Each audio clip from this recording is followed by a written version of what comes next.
IMEC. O que significa? Chama-se, pelo acrônimo em inglês, IMEC. IMEC.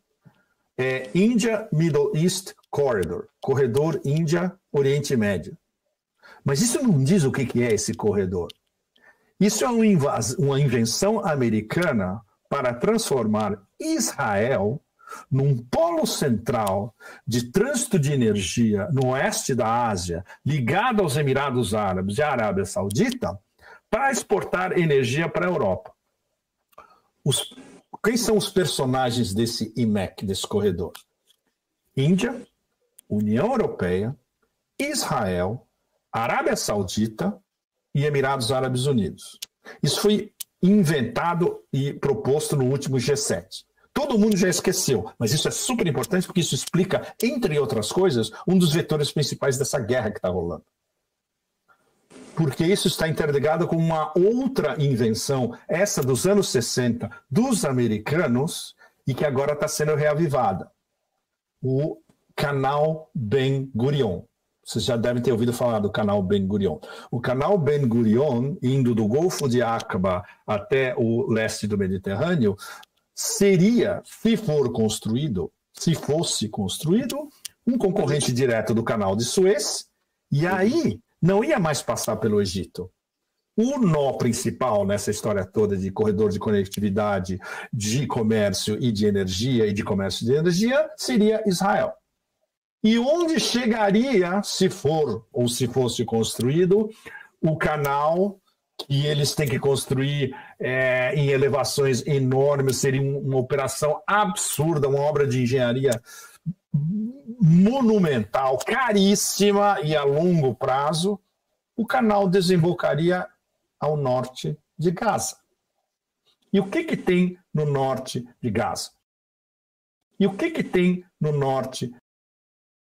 E o que tem no norte de Gaza? Em frente ao norte de Gaza, a 30 quilômetros do norte de Gaza, no oceano, no Mediterrâneo Leste, as reservas de gás que pertencem aos palestinos.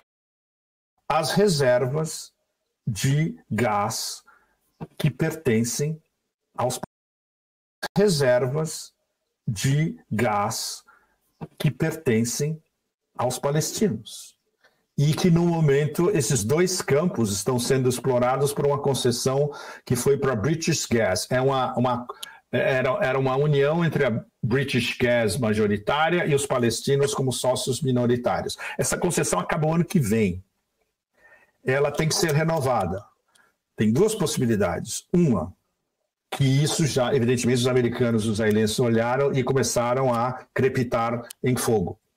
A Gazprom é uma das candidatas. A Gazprom já tem até uma oferta com os palestinos. Olha, quando expirar essa concessão com a British Gas, a gente pega. O preço é esse, a gente paga quando vocês quiserem. A segunda possibilidade qual é? Você destrói Gaza e você rouba, literalmente. Você destrói Gaza e você rouba. A segunda possibilidade qual é? Você destrói Gaza e você rouba. A segunda possibilidade qual é? Você destrói Gaza e você rouba, literalmente, as reservas em frente de Gaza, a 30 quilômetros offshore. E isso explica por que Gaza tem que ser destruída e ocupada, que é exatamente o que está acontecendo agora. Ou seja, se você não vê esses jogos geoeconômicos, você não entende as guerras. As guerras do Império estão sempre ligadas a duas coisas absolutamente fundamentais, que são, eu diria, o fundamento da geopolítica. Recursos naturais e mercados. Do ponto de vista do Império, o que interessa é conquistar todos os mercados, porque é o capitalismo transnacional global, que a gente chama de globalização, entre aspas. E recursos naturais, eles vão atrás de quem tem recursos naturais e tem que tomar conta. Por que a russofobia exacerbada voltou, inclusive antes do início da operação? Aliás, voltou em 2014, né? Voltou com o Maidan, porque eles estavam preparando a Ucrânia durante todos esses anos com um exército capaz de, entre aspas, derrotar os russos com equipamento da OTAN, na guerra de procuração Estados Unidos contra a Rússia, usando os eslavos da Ucrânia como bucha de canhão. Ou seja, o atrativo inominável das reservas naturais infinitas da Rússia, que o José, morando na Rússia, está mais do que a par do que isso significa e de como isso é cobiçado pelo imperialismo há séculos, né? Isso é um elemento fundamental da guerra da Ucrânia.